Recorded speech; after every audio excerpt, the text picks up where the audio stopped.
you tried out the new mask stencil set from Altenew? You can create beautiful cards using these mask stencils, even without the coordinating stamps, and I'm going to show you how. I'm Verity and welcome to my channel. If you're not a subscriber already, don't forget to press that button below, I'd really appreciate it. The mask stencil set I'm using is the Exotic Tulip stencil set from Altenew, and I'm using ink blending along with some Copic colouring for added detail to create this first card.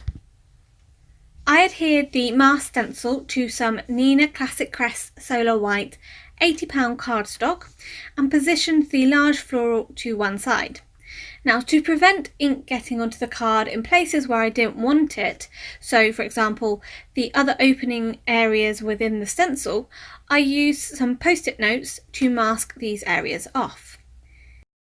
Now, using the blending makeup brushes and a couple of yellow-orange colours from Catherine Pooler inks, I started to add ink to the flower from the base upwards and softly fading it out. These brushes give a lovely smooth blend, allowing you to achieve a light colour, but you also don't need to be too neat with this, as we will add some Copic colouring detail later on. The best part of stenciling for me is removing the mask and seeing the crisp outline of the floral. I repeated the process for the stem and used two greens from Catherine Pooler inks. For the leaves, not only did I use the stencil, I also used the positive masks that come in the set. So when you get the set, it comes with the stencil and also the positive cutouts from the stencil, which can be used to cover or mask off areas. So to cover the floral, I just added some repositionable tape to the back of the mask and adhered this over the top of the ink blended area on the card panel. And I did the same thing for the stem, so it comes with all the details within the stencil. It also comes with all those cutouts. Now, when I ink blended the leaf onto the card panel, it's going to layer behind the flower as well as the stem, giving more depth and dimension to the card design. Because you've added these masks, it won't be at the forefront of your design but more at the back of the design.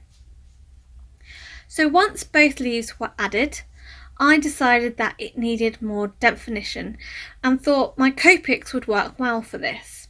I'm still new to Copic colouring, so I just added the colour in a flicking motion from the bottom of the floral upwards, starting off with my lightest colour. I then kept repeating this with darker colours, making sure that my flicks didn't go up as high within the flower. I also then went in with some red Copic colours to add a bit more depth and dimension more down towards the bottom of the flower, but also to add in the shape of some petals.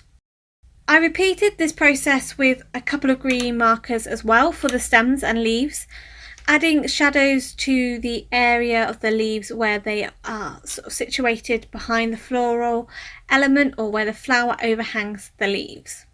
So I foam mounted this card panel onto a card base which was made out of some Lawn Fawn fog cardstock, and to add the sentiment I used a sentiment from the Altenew Thinking of You stamp set. I like to position my stamp set over the card to then figure out which sentiment fits best within the card design, and due to the nature of the clear packaging it really lends to this. Now, I've kept all my mistakes in the video. One, to show you all card makers do make mistakes, but also to show you how I fixed it and didn't actually throw that card panel away after I'd spent time creating this lovely floral. I used my stamping platform to stamp the sentiment in VersaFine Onyx Black ink, and I usually use this to prevent making mistakes when I've done so much in my card.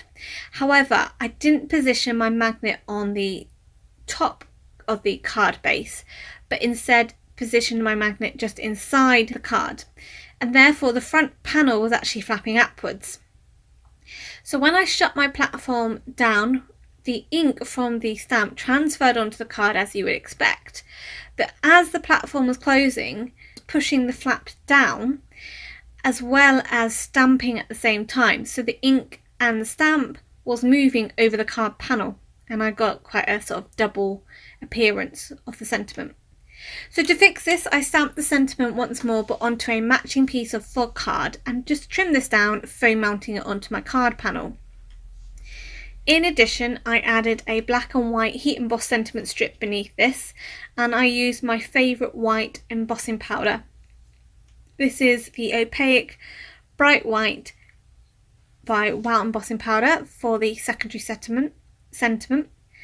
The card was then finished off with some Strawberry Coulis jewel drops from Tonic Studios, just to tie in with the reds and oranges of the tulip.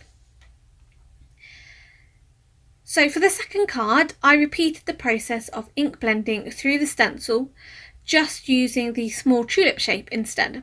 And I also used the coordinating positive mask to add depth and layer to the floral bunch, so all the flowers were in a nice cohesive manner. Now I made another mistake with the stems on this card, and I really misaligned the first stem when I started to ink blend. Now to try and cover this up, I extended the blending by moving the stencil around to add more colour around the stem. It's not perfect, but I don't think many would focus on it too much, and I'm embracing my mistakes. It's not Hallmark, it's handmade. I kept this floral bouquet quite simple, so I didn't add any colouring details like I did with my first card, but instead I added some black paint splatter using my Altenew watercolour pan set, just to add some more detail into the background. So if you haven't got Copic or alcohol markers, and you haven't got any other colouring mediums that you really like to use, you don't need to add too much detail. It looks stunning just with ink blended through the stencil. So for the sentiment on this card, I used the Sending Love from the Altenew Inked Flora stamp set and thought this looked lovely in black, matching in with the black paint splatter. And I added a small heat embossed sentiment from the Leaf Canopy stamp set. Again, I used the same white embossing powder from Wow. This card was again then foam mounted onto a fog card base and finished with Limoncello Jewel Drops by Tonic Studios. And I love how these two cards just pair together. They are really gorgeous, and I love this fog cardstock from Lawn Fawn. It looks stunning with the white and the floral elements of the card. These mask stencils are a great way to stretch your craft budget and get more from your supplies without using the coordinating stamps. You can keep it very simple with no added extra colouring detail if you want, and you can still create stunning floral cards. This card was produced as part of my design teamwork for Bumbleberry Papercrafts, an online UK/EU stockist of American stamps and dies, so make sure you go and check out Katrina's shop. If you're not a subscriber already, why not click the button below, along with the bell icon to be notified when my next video is up. You can also check out this other video too, and I hope you enjoyed today's technique. Until next time, happy crafting!